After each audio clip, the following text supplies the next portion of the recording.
Good evening, everybody. Today is Wednesday, August 13th. Welcome to another episode of Deliberate Discussions.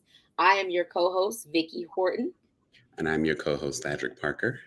and we are Deliberate This Discussions. is- What's up? What's up? What's What's up, going girl? on, friend? What is going on, friend? Since we stopped beefing, we able to get this thing going together. Um, Oh, I forgot, friend. We was beefing, You girl. forgot. Oh, see what I'm saying? See, that's friendship right there. When you've been beefing and didn't know about it, and you don't even remember why. So We that's why was I beefing, love girl. you The today. show done ended. All kind of shit, girl. I tell you, Derek nigga news ain't worth a damn. You hear what I say? Yeah, I'm telling you, bro, they had me all kicked off the show, and we was canceled. Child, y'all better stop believing what y'all hear from people and listen to the horse's mouth. Okay, it's just like, but people are so quick to form an assumption for one, but people They are so do. quick to listen to what the streets say versus going to the source. This is like, Exactly, and we're like the sweetest people. So girl, you got my if you phone have number. You questions, ain't they call can me. always ask us. We don't mind. It's so You funny know, because somebody told me like that if somebody come to you and ask you something, the first thing you gonna say at your mouth is "Child, fuck them people." are they wrong, friend? Are they wrong? Hey Maria. Hey, Maria, how you doing? Love you, boo. Oh, Maria. Oh my God, I forgot to call you too about what we talked about last week.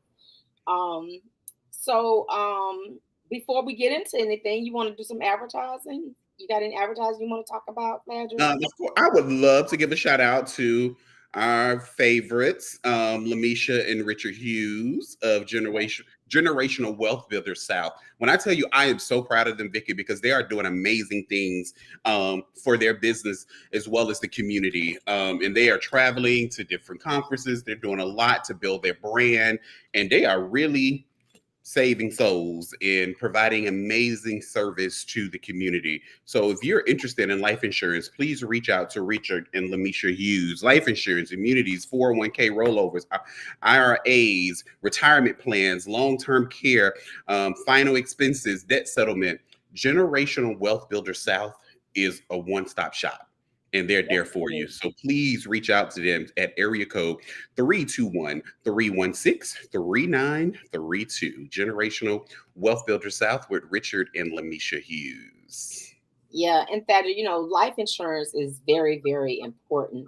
No matter who you are, at least get you a $10,000 policy, the minimum policy, at least enough to bury you with, so that you don't leave your family in a tight spot. And that's something that I encourage people to do all the time.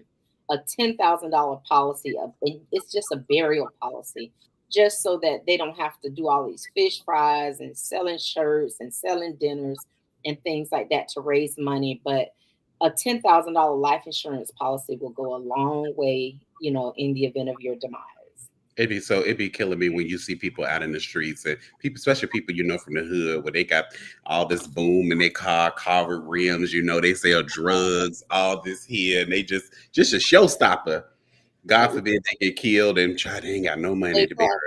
Exactly. They give the attorney a retainer fee in case they go to jail, but what they do is they forget to give the funeral home a $7,500, $8,500 cash payment in the event that they die or something like that.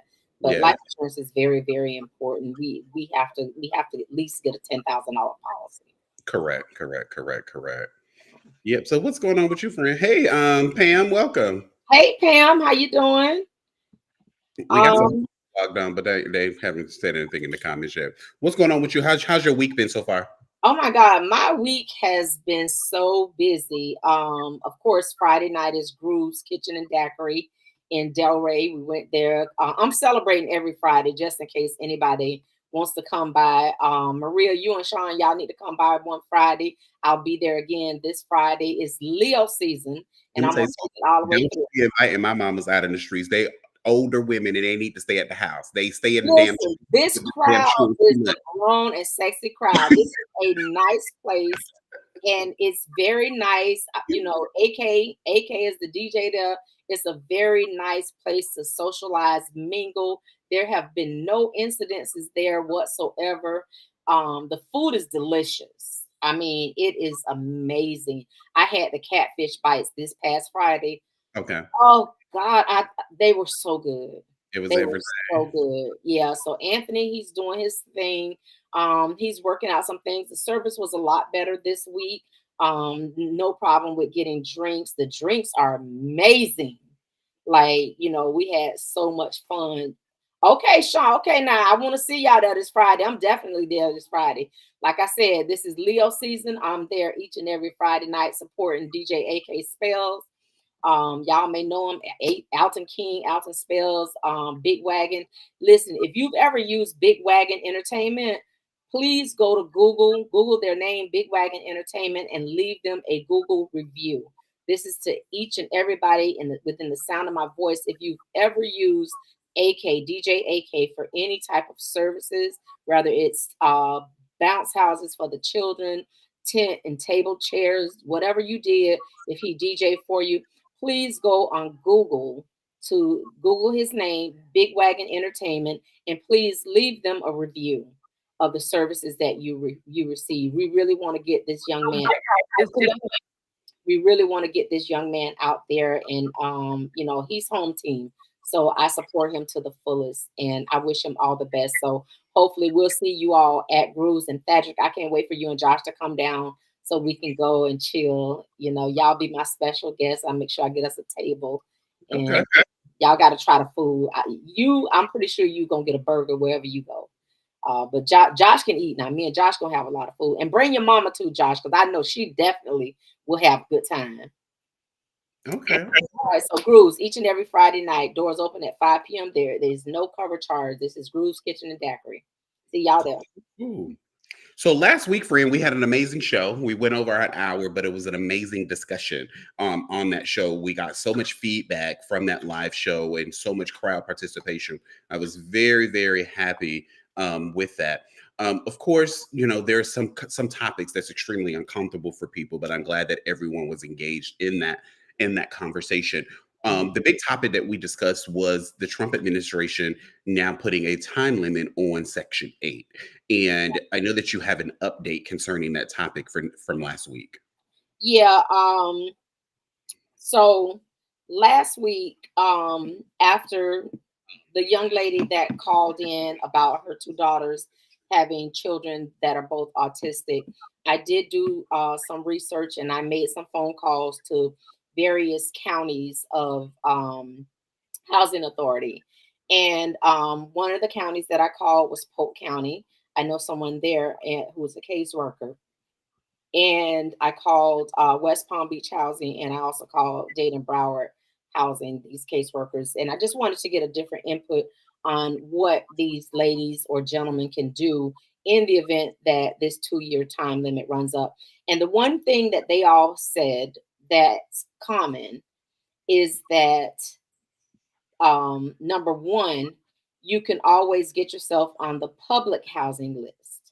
The thing with the public housing list is that you won't be able to rent from private landlords or things like that. You have to live on in the projects. When I say projects, I'm talking about like here, Stony Brook, or how Carvey State used to be, or places like that. So you definitely have to live in the projects.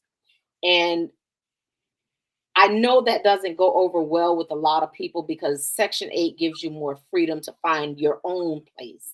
Correct. But when you're stuck with the time frame and whatnot, if you're going to be getting, if your Section 8 is going to expire, you need a plan. And the biggest plan that I can tell you about is to sign up for public housing before your Section 8 ends. And even though you'll be staying in projects, always remember you don't live outside. You live inside. Your home is what you make it inside. It doesn't matter that it's the projects. I grew up in the projects in Carvey State, and baby, my mama house looked good inside. You couldn't even tell I was living in no projects. I don't give a damn. Nobody say Cobb State was the place to be It, back in it definitely was. It definitely was, baby. We had a 4-bedroom, 1 bathroom in S building, and baby, let me tell you something. Not S building, friend. Yes, S building, S22. That's right, S22. And when I tell you, once they put them ACs in, Baby, that one wall unit air conditioner in the living room that Carvey they had, all my mama had to do was open up that door to the hallway, and each one of those 4 bedrooms got cold as hell. So, and my mama kept everything clean. We had a rug in the living room. It's your house is how you make it.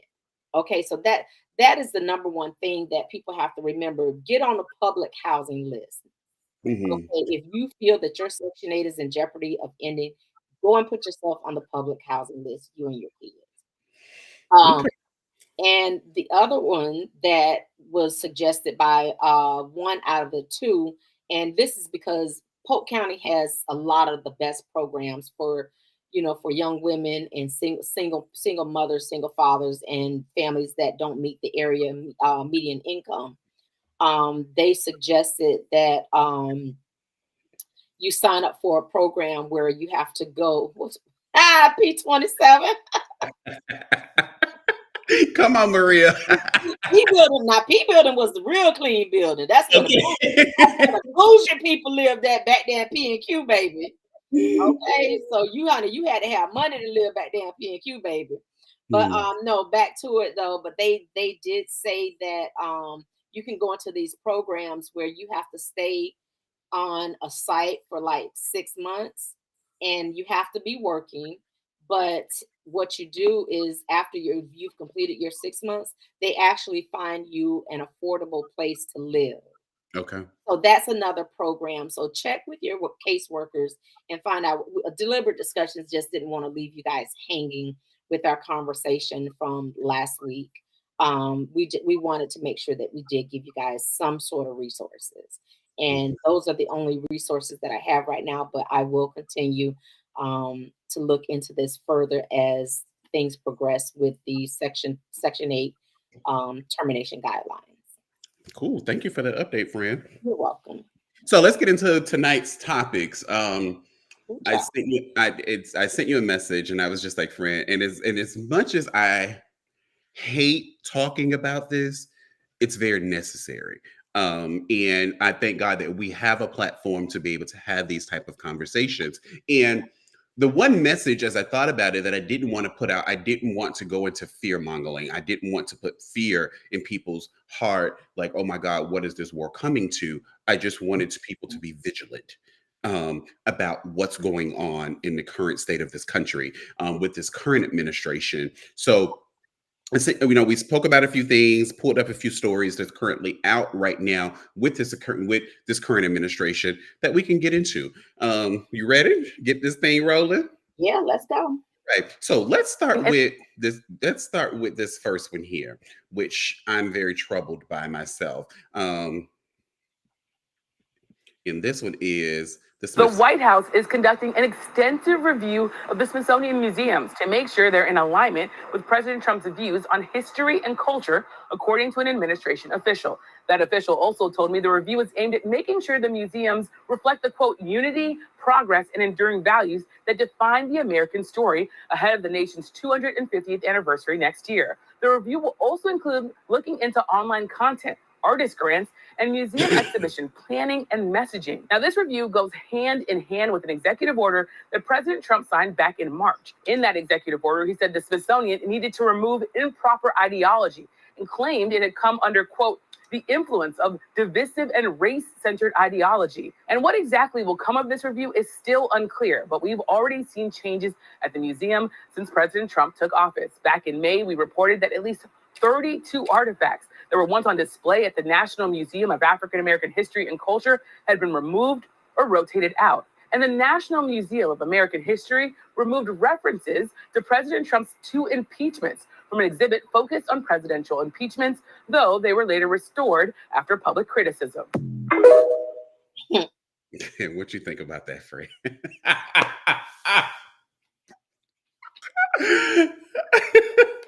I, you know, I don't know. I don't know how to feel because everything about this president says that I hate everything that he has done. And I don't know, it's just like he's trying to wipe away all history. Correct. And that really hurts me because our ancestors, we did so much they did so much to get us to where we are, and just for one man in power to just come through and try to wipe all of that away and change it all, it's really heartening. It's sickening, to be honest with I agree. I agree. And that's what I feel as well. I feel like with all these museums that not only display our history, but other cultures as well history. you. And I Yeah. feel like this current administration wants this entire country to be whitewashed. It's just Woo. that. Um, and when they say remove divisive ideology, Mhm. they just want the truth removed about this country Yeah. and how this country was built, how this country was founded, everything that our ancestors put in to build this country, how we were enslaved, how we were stolen, how we were beat. It's nothing but the truth, and it's sickening. It really really is sickening that, like you said, that this man can just come along and just change everything. Make all And these the changes. thing that gets me, that continues to stand out in my head, you and I spoke months and months about Project 2025 Yeah, we did. and everything that is rolling out this administration was in Project 2025 Yep. that he stood on the campaign trail and completely denied. Yep. Everything that has come to pass now, it was all there in black and white. It was all there. What was it, 60 some odd pages that I printed out? It was all Correct. there in black and white. And I don't know. I mean, I ain't gonna say we when I do say we people ignored it. That is correct. That is They, correct. They they, did. they ignored the whole thing. And now we're only 8 months in. We're 8 months into 4 years. And they You know want to what? So much they can want to happen cry in wolf. 4 years. They want to cry wolf now. And and it just goes it just goes back to the very state of, that's why it's important to know who you're voting for and That is why. true. That is true. And I'm glad that you said that, because when I think about um, the fellow Republicans that voted for these Republican congressmen, senates and the House Republicans, and how when they had, was passing this last big beautiful bill, how these constituents in multiple states went to their representatives and did not support this bill. The Yeah. people spoke how bad this bill was, and Mhm. these very senators and Congress people just totally disregarded what their constituents said, Right. and what they wanted, knowing that this big beautiful bill was bad all across the board for everyone.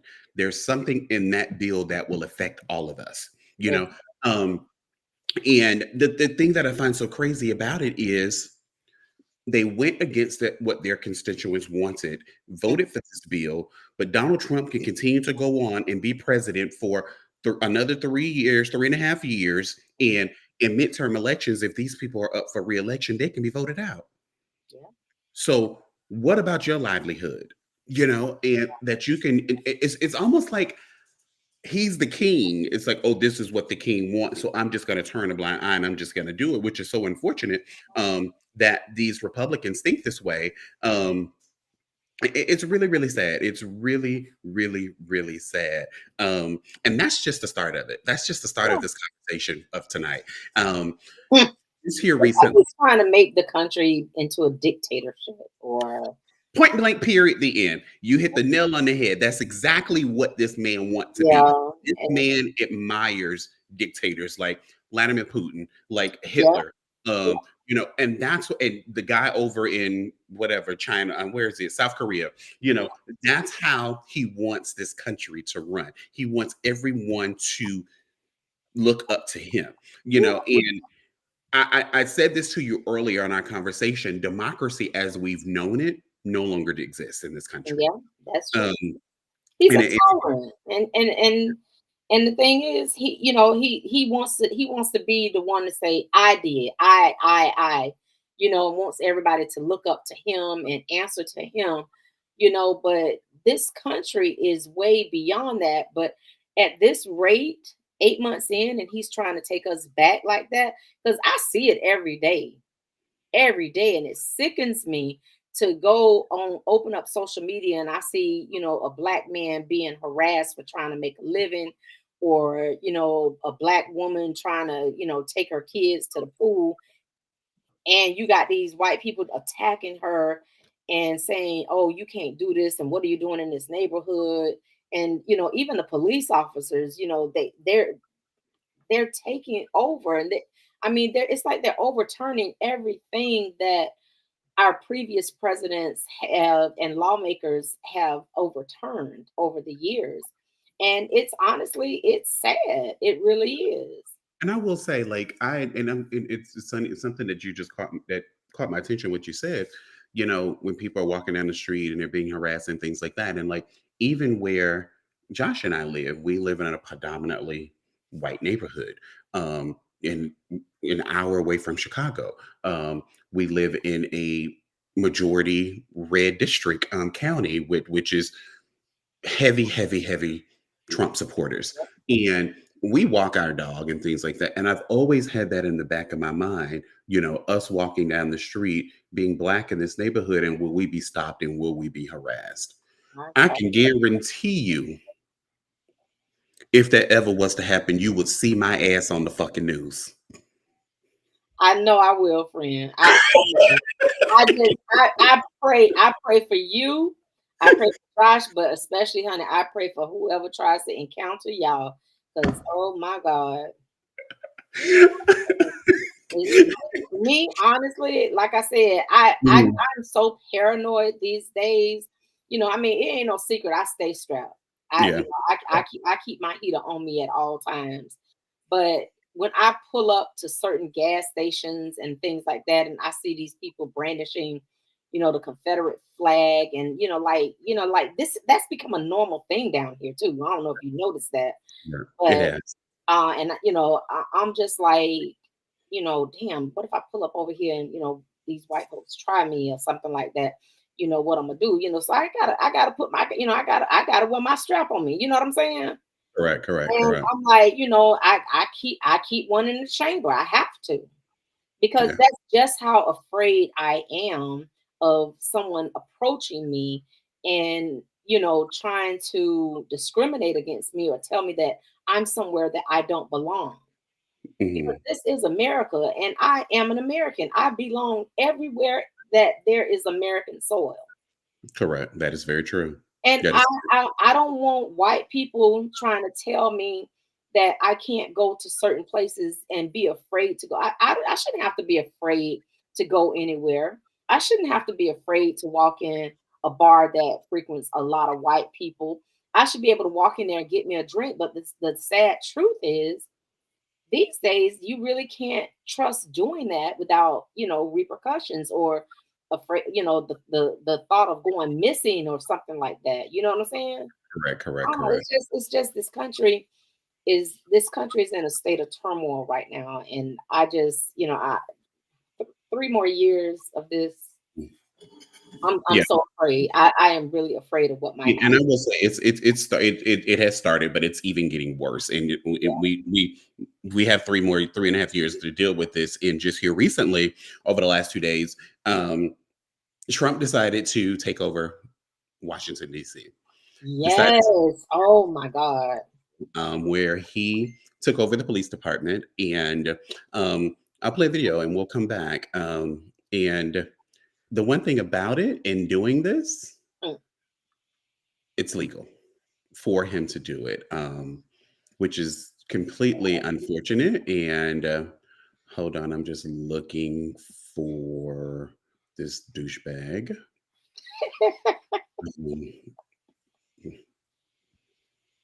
Okay. Doesn't want to just Give me 1 second, babe.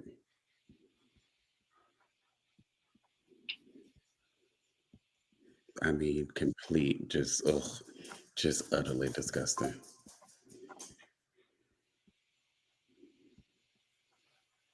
I tell you, Apple ain't Hi, playing. Katrina. Thank you for watching. Hi, Zay. Thank you all for watching. Trump said he doesn't want to just take over DC. He wants to take over other Democratic cities like Baltimore and Oakland, citing crime. They're so far gone. Violent crime in DC is at its lowest in 30 years. Baltimore's homicide rate is at its lowest in 50 years. In Oakland, violent crime dropped 19% last year and homicides fell by 34%. It's not just these cities. Crime is going down across the country thanks to community-based solutions and investment, not more policing and punishment. But instead of investing further in solutions proven to work, the right claims the stats are wrong and pretends like everything is on fire to take more power. That's exactly what Trump is doing. He's federalizing DC's local law enforcement and deploying the National Guard to tackle crime in the nation's capital. An unprecedented power move he's justified by declaring an emergency despite there objectively not being one. And he says other Democratic-run cities should be subjected to the same, even though crime is dropping nationwide. Legally, Trump would have a very hard time taking over entire cities with federal force. But his latest actions in DC and calls to do the same in other cities reveal a clear authoritarian attempt to undermine checks and balances, including state authority, to concentrate power in the executive branch, exactly what our founders aimed to prevent. His push to federalize the police has nothing to do with stopping crime. It's just about consolidating power. And that's all it is. Power. And you know what I'm wondering, is this going to affect just DC or is it going to be the whole DMV? Okay, so well, DC, because DC, the District of Columbia, is not a state, so Right. he has the power to do that based on a statute that they have there in that particular district. And you have people that's up in arms about the decision that was made for him to do this. But I will say again, it's completely legal what he did, so he's not breaking the law by taking over. Now, the information that he put out in order to do it is a complete lie because DC's crime is at a 30-year low. So it's not an emergency to do this in the District of Columbia. And this man is the worst human in. Yeah. I mean, it is terrible what he's doing to DC right now. Also, the people that's upset about it, especially the Congress people that spoke against it on national television over the last couple of days since this occurred, I found it to be very comical because of the fact that when Congress tried to pass a bill on this 2 years ago about making DC a state, several Democratic as well as Republican Congress people voted against doing this. Yep. So my thing is, you can't cry wolf now because of the decision that he made with the power that he's given as the president of this country when you had an opportunity to prevent this from happening. That's true. Yeah. You know, so it's just like, I mean, I even saw Republicans speaking on and being interviewed about the decision that was made. And it's so unfortunate because there's several videos that's floating around on social media where he's winning, where these different army people or whomever they are, whatever agency they represent, are in neighborhoods. You know, people can't smoke outside. You can't do this. They can't do that. They're harassing them. And it's really, really, really bad. And it's just like, what are we living in? This is insane. This is not the America that we know. And that's where you say how the videos are surfacing. And I asked you about this earlier, but I saw one video where they were speaking and they said that should this happen, and that means that every crime that's committed in DC would be considered a felony. Correct. And that is run by the feds. I mean, it makes sense. I don't know if that's true or not, but it makes perfect sense. Correct. And then the statute that he used to do this, he can only do it for 30 days, and then it has to be approved by Congress in order for it to stay in place. But he actually was interviewed today and asked about it, and he said that he may very well, after the 30 days, bypass Congress and keep it in place. Wow. So he's basically telling us that that's what hell he's going to do. Correct. And it's one of those things where because he can't. Correct. Pam and I were talking about this recently, and like she was saying, which I totally agree. You know, if you are a parent of a young Black kid in the city, in the District of Columbia, you need to know where they are at all times and keep their ass inside. You know, because it's just the way that it's set up now, and what the unnecessary harassment that they're doing. They're looking for a reason to arrest people. Yeah. That's crazy. You know. So thank you for joining us, Ministers Chuck and Carisha Peel. Welcome to Deliberate Discussions. Hey y'all. Um, so a few mayors actually responded, had something to say about Trump, what Trump did in his, him also speaking about taking over other Democratic cities as well. So I'll play that. We will not bow down or succumb to his tyrant rage. He is one of the biggest threats to humanity that we've seen in an entire generation. We are justified in our resistance to his authoritarianism. For the president to say, well, we can take over your city whenever we want, and I'm the commander in chief, and I can use the troops whenever we want, I think that is an abuse of our troops, and I think it's an overreach of presidential powers. In my city, in Baltimore, we have the fewest amount of homicides through this date on record. That's 50 years, a 50-year low. The president could learn a lot from us instead of throwing things at us. I'm not part of the group that said. I'm going to stop that because that last one was Eric Adams, who's the mayor of New York, and he's a complete house nigga. And I have no desire. Not a house nigga. So have no desire to give him. And you see they use some of the same words that we use, and the first word that comes into mind with me is he's a tyrant. Exactly. He's abusing his power as the president of the United States. And that's what's throwing this world into chaos. Project 2025, I mean, it's here. It's happening. We knew it was. Exactly. We knew it. Mm-hmm. I mean, you're cutting federal grants. You're messing around with the education. You're messing with healthcare. You're messing with federal funding. It's almost like he's saying, fuck the rich. Excuse my language. Fuck the rich. Give it to the poor. Fuck the poor. Give it to the rich. Correct. That's exactly what he said. The rich is all that matters. Let the poor fend for themselves. Yep. That's exactly what's happening. So besides doing that, this week, Trump also had signed an executive order ordering all 50 states to tackle their homeless problem, to get homeless people off the streets. And I'll play this and let's talk about it.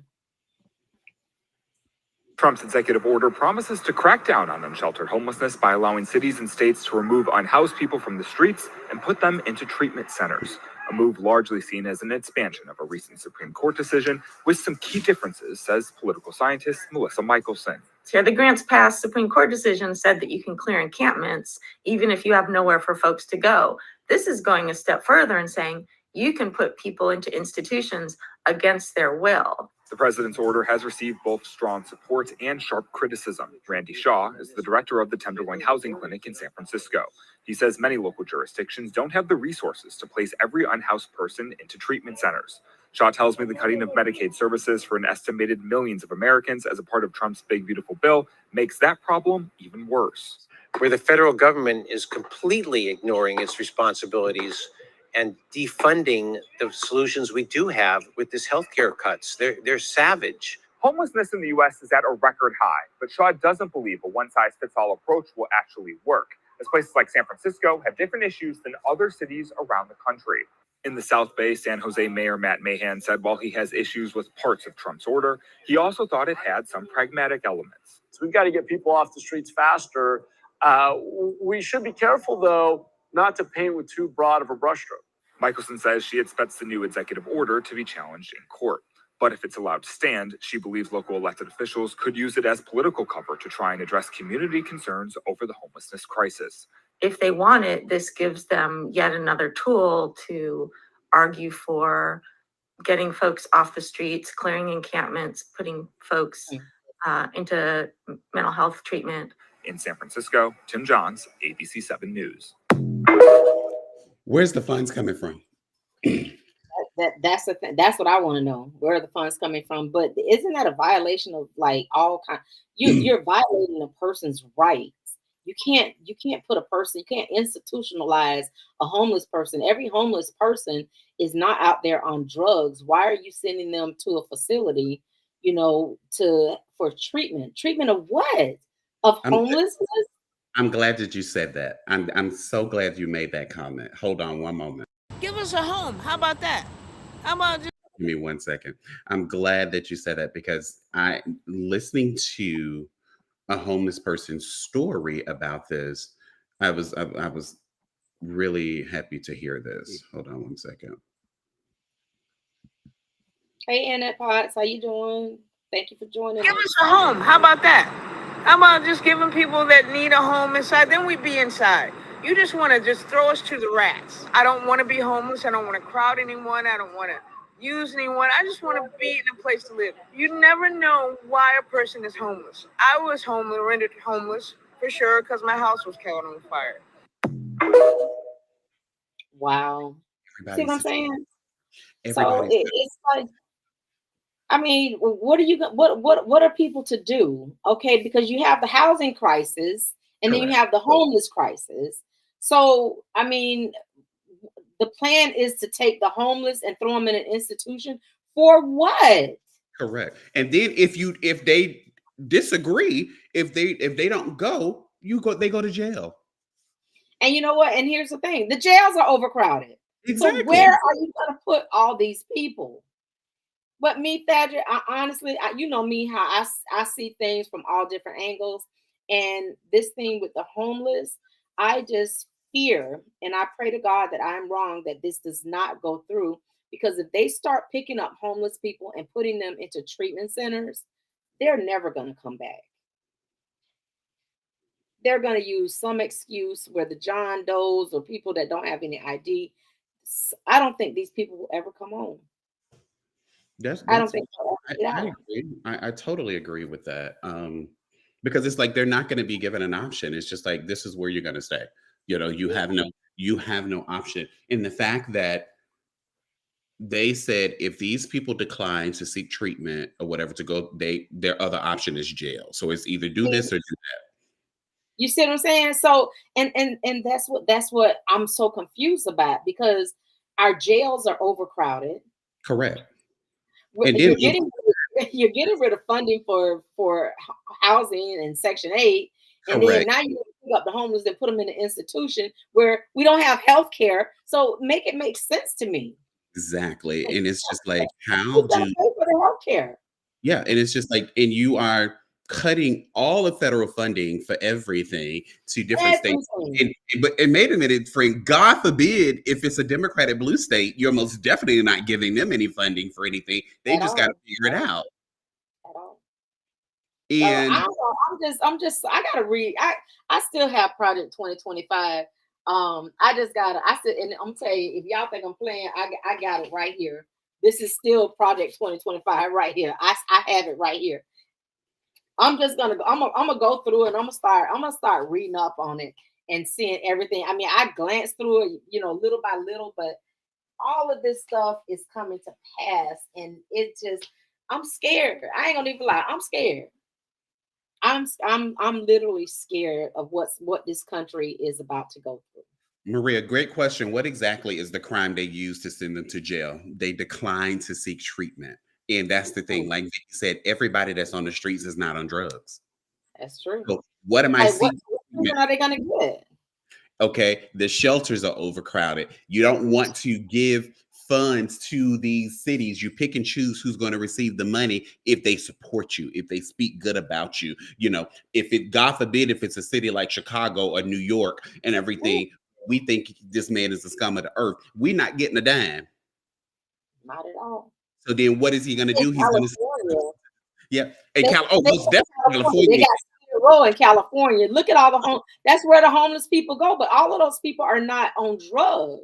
If Correct. you ever been to Skid Row in California, let me tell you something. Them people take care of themselves. They do. They got tents and everything. Someone got double wides and stuff. Exactly. We're outsiders. Now, the answer to tents here in Florida off of 95, right there in Lake Worth or in Boynton, where they had the tents and stuff set up. You know what they went and did to those people? Well, Chopped all the trees down.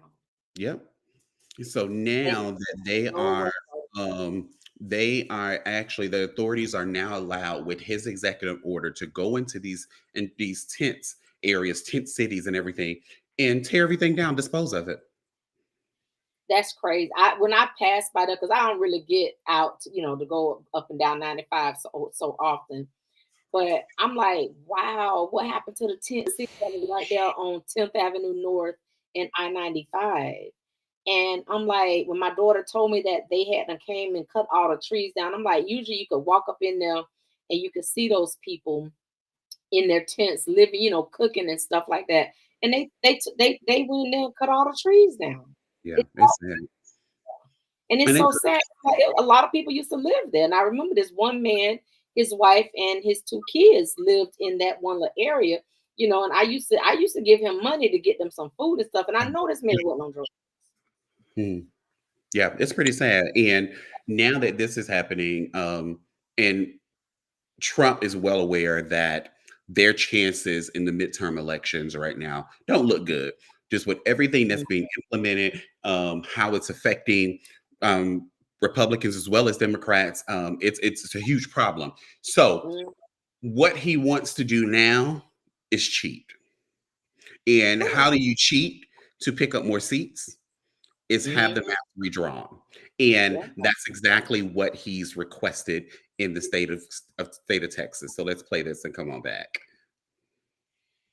Why is there talk of redrawing districts in Texas, and how would it affect midterm elections? Let me explain. The Trump administration is reportedly concerned that Texas Republicans could face serious challenges from Democrats in the upcoming midterm elections. In response, they're pressuring the state to redraw its congressional districts in an effort to protect their advantage in the House of Representatives. This move is highly unusual, as redistricting typically occurs once every 10 years following the U.S. Census. Current district maps, which were drawn by Republicans based on the last census, were already being challenged in court by the Biden administration, but was dropped during the Trump administration. Redistricting outside the usual post-census timeline hasn't happened since 2003, when Republicans pushed for new maps to strengthen their political control. The maps drawn then have largely remained in place ever since. The current push to remap carries significant political risk. It would require calling a special legislative session, drawing public and media scrutiny, and potentially putting Republican incumbents at greater risk during re-election. There's also concern it could spark political turmoil in Texas, similar to what occurred in 2003. One current example of redrawing districts on a smaller scale is Tarrant County, which has a higher proportion of Democratic voters compared to several neighboring areas. Critics say the actual redistricting plan would shift large portions of Black and Latino populations into a different precinct, a move some are calling gerrymandering or the manipulation of district boundaries for partisan gain. The specifics of these proposals and their potential impacts are still under review, however. Redrawing district maps can drastically reshape the voter pool, influence political representation, and have long-term consequences on who gets elected.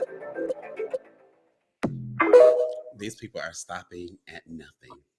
I'm telling you, they are doing everything that they can. Nothing. They are stopping at nothing. All they care about is being in control. Point blank, period, the end. They want to be in control. Yeah, they want everything. They want the presidency, the House, and the Senate. Correct. So everything is going to be they're going to be the lawmakers. They're changing the way America runs. They're shifting the gears on us now. Correct. The gears are moving. The gears put in motion were to move forward, but they put a stop to it, and they're gonna push them back in motion. So, can you post Maria's comment about our previous conversation really quick? Because I saw that after it popped up.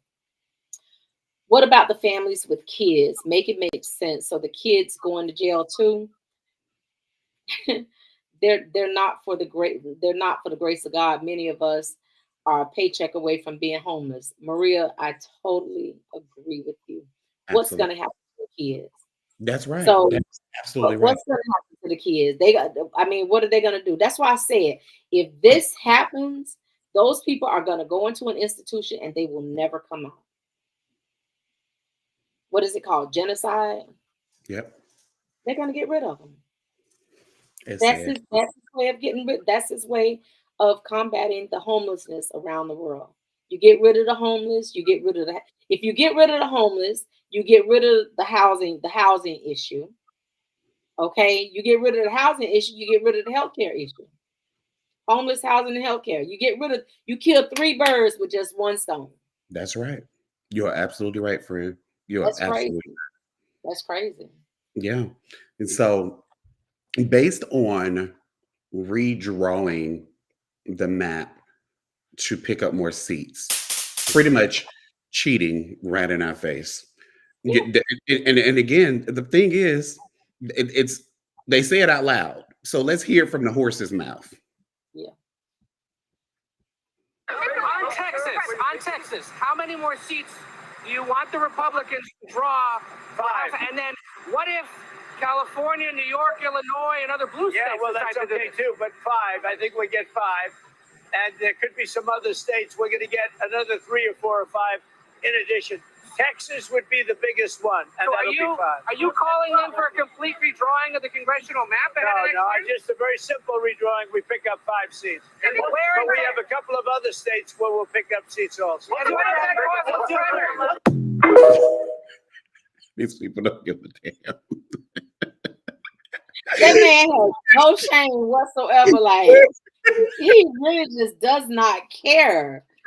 Like, I don't know. Like, how can you be so heartless? I don't understand it. It's like, no, just 5. That's it. We just need 5. I just don't get it how this man could be. This man has no soul at all. None whatsoever. Don't give a damn. This is what it is. This is what I want. This is what they're going to do. And it's just that simple. No ifs, ands, and buts about it. Insane. It is totally insane, friend. I just can't. I don't know. Yep. So that's where we are. So one thing that just happened recently also, which I'm sure this request wasn't made by the current administration, but it was made by someone that supports this administration. But I'm also sure that this administration is probably supporting this push. You already know. Things. There has been a formal request to the Supreme Court to overturn gay marriages in this country, which is like, oh wow, okay, you know. And it's the funny thing. The person that brought this to the Supreme Court will probably shock you.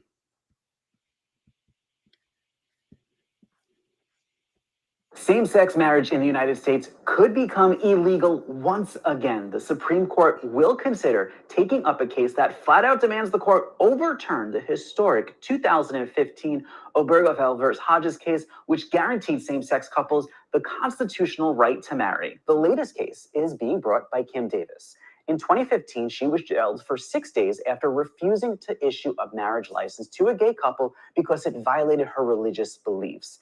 The former clerk is appealing a $100,000 jury verdict for emotional damages to the same-sex couple she denied, plus $260,000 in attorney fees, claiming her religious beliefs give her immunity. But she's not stopping there. She is calling on the Supreme Court to reverse their legalization of same-sex marriage, saying their ruling in 2015 was egregiously wrong and that the mistake must be corrected. It's worth noting that lower courts have refused to hear this case. Even a federal appeals court panel said last year that Davis cannot claim First Amendment protections because she's being held liable for state action, which is not protected by the First Amendment.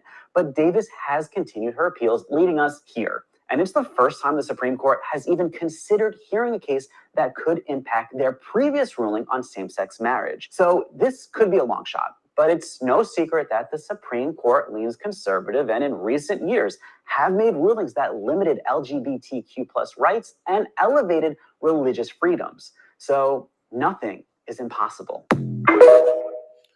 Well, I have a message for Kim. Kim, fuck your religious beliefs. I am so. Why would she even be like? I'm with Josh. Why would she even have a job like that? I'm confused. I am so sick of you Bible toting, Holy Ghost praising, religious belief motherfuckers. All of y'all motherfucking hypocrites can kiss my ass. I'm sick of y'all. The first thing y'all do when y'all don't agree with what the fuck is going on upstairs in my goddamn bedroom is your religious belief. Girl, fuck your religious beliefs. What we do in this house ain't your motherfucking business because you ain't paying one bill in this motherfucking house. Why does my gayness affect you? I ain't fucking you. And you ain't fucking me. I'm sick of y'all. Once she entered that paper, it ain't none of her business. Oh, I cannot stand you motherfuckers. Calm down, friend. Fuck your religious beliefs and fuck your Bible. Oh, God. Calm down. What I choose to do and who I choose to love and who I choose to lay with is my motherfucking business, not yours. And stop taunting the motherfucking Bible about what the fuck you believe in. Okay? When you out there sucking motherfucking dick, when you out there motherfucking stealing, when you out there motherfucking cheating, when you out there motherfucking gossiping, but that don't affect your motherfucking religious beliefs. So why the fuck who I stick my dick in affects it? I'm sick of y'all. I'm sick of you motherfuckers. And every time you bastards say something about it, I'm gonna cuss your motherfucking ass out. Because what the fuck we do ain't your business. And we have every right to do it just like you motherfuckers. So before you go casting a stone over here and who we choose to marry and who we choose to love and sleep with, throw a stone around your motherfucking house. And some of you same motherfucking pastors that stand in the pulpit, I know you. I used to fuck one of you. Oh, God, Jesus. And I'm sick of this message where y'all want to bash the gays and do all of this and standing on your motherfucking high horse. I'm giving you notice right now. I'm going to start calling you motherfuckers out name by name, person by person, job by job, because I'm sick of you motherfuckers.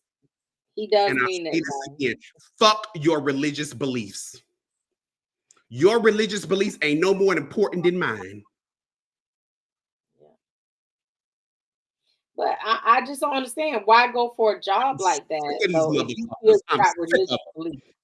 Get a job that your religious beliefs don't have to come into play with other people's lives. That's what I don't understand. She should have just been minding her own business. It don't matter what it is.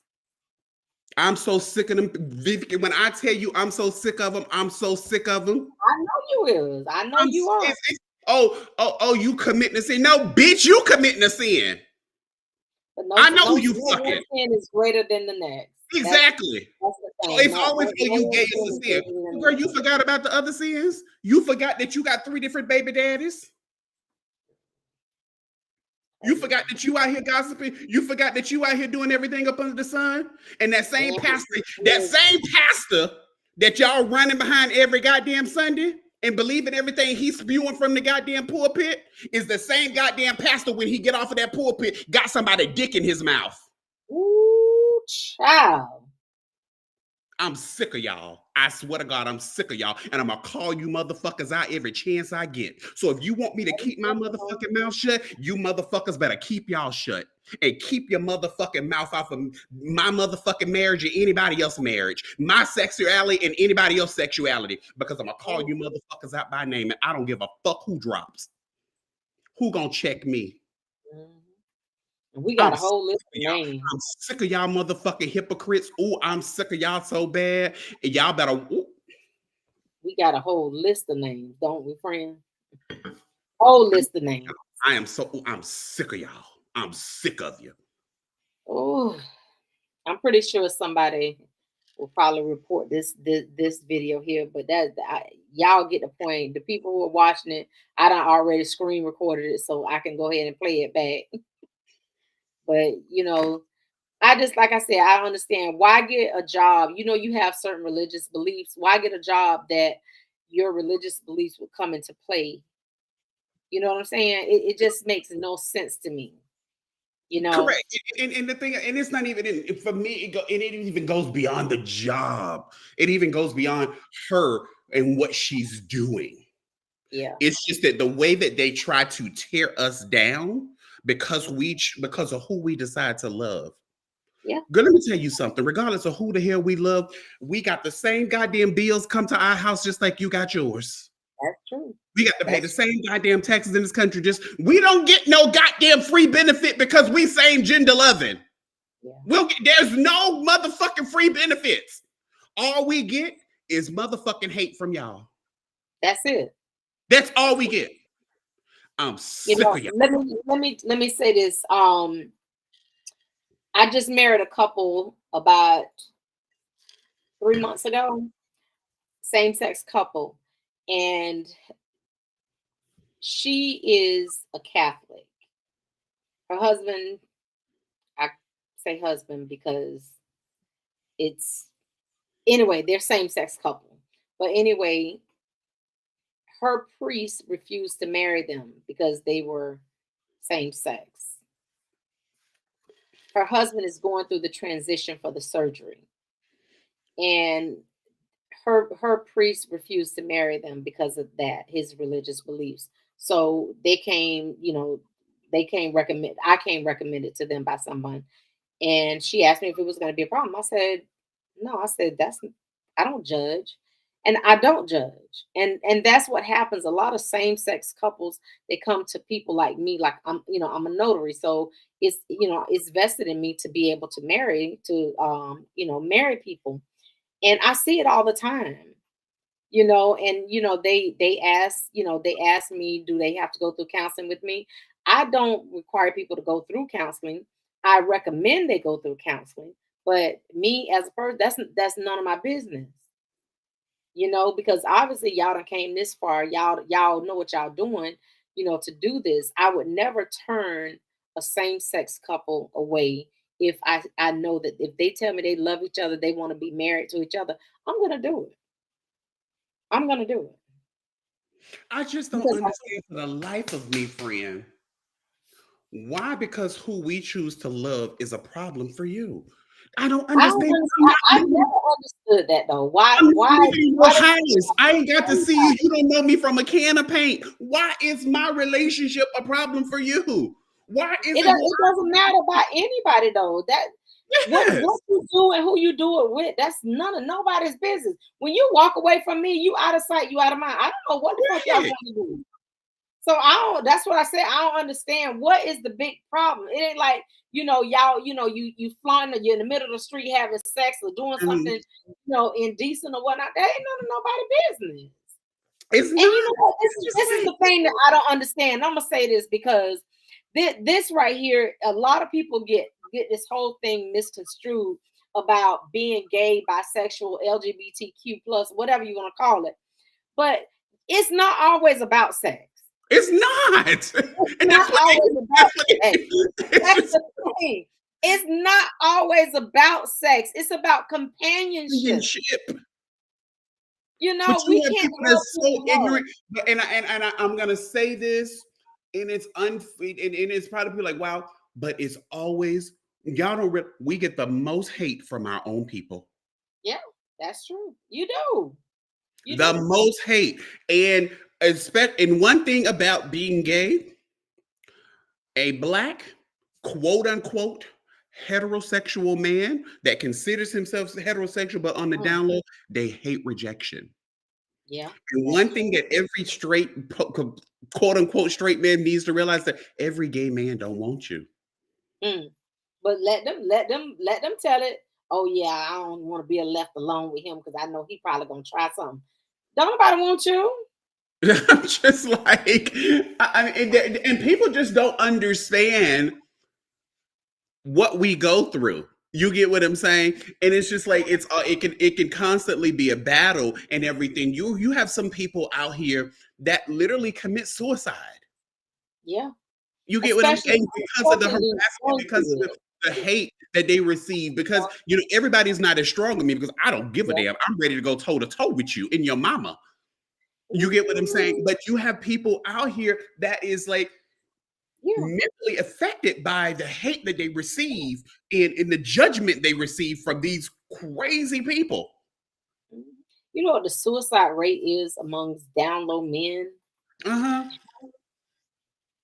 30%. That's the suicide rate of down low men. 30%. And do you know the level? You have teenagers, young men that are trying to come out and trying to reach out to someone, and they're not being accepted for who they are, but for their sexual preferences. And the thing is, when they're not accepted, they go and they commit suicide. Correct. It's really sad, and also just the level of hate that comes out of the Black churches as well. But I will say this, because we're right at time. Yes, I'm very offended, especially when it comes to this or whatever, and I got very, very hyped. And that may be somebody in the comments that's watching this show that's probably offended by what I had to say. And I will say this: good. I'm glad you got offended. Fuck you, and I don't give a damn about your religious beliefs. I want to be very clear. Nobody's going to check me or stop me. I'm happy you got offended by what I had to say. Rethink it. Need to rethink it. Yeah, rethink it. The point blank period end, because what we are doing and being who we are, it ain't bothering you. At all. And if you are raising a gay son or a gay daughter and you have a problem with their sexuality, may God be with them. I feel sorry for them. I don't feel bad for you as a parent. You need help. They don't.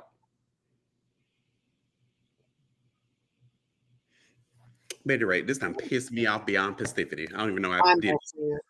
We're gonna talk behind the scene. Well, everybody, thank you all so very much for joining us on this episode of Deliberate Discussions. We will be back next Wednesday with some more discussions. Hopefully, have it's a special guest next week, don't we? Possibly. I'm hoping our special guest will be here. I have to call him tomorrow and make sure that he's going to be here. So thank you all so very much for joining us. Please, if you have not read up on Project 2025, please go and read up on it. Go and do your research on the changes that Donald Trump administration is making. These are very crucial changes. We have to put a stop to it. We got to make sure we get out there, register to vote, especially in the primary elections that will be coming up. Shout out to Delray. Don't y'all have an election coming up for the commissioner? Yeah, they do. So we got to make sure that we keep Commissioner Angela Burns in her seat. So Delray, y'all get out there, y'all register to vote, y'all vote for Angela Burns. She's been doing a wonderful job, and it is that time of year again. So we definitely got to ask Reggie and Chuck Ridley to come on, and perhaps Commissioner Burns as well. So you guys stay tuned. You all have an amazing evening.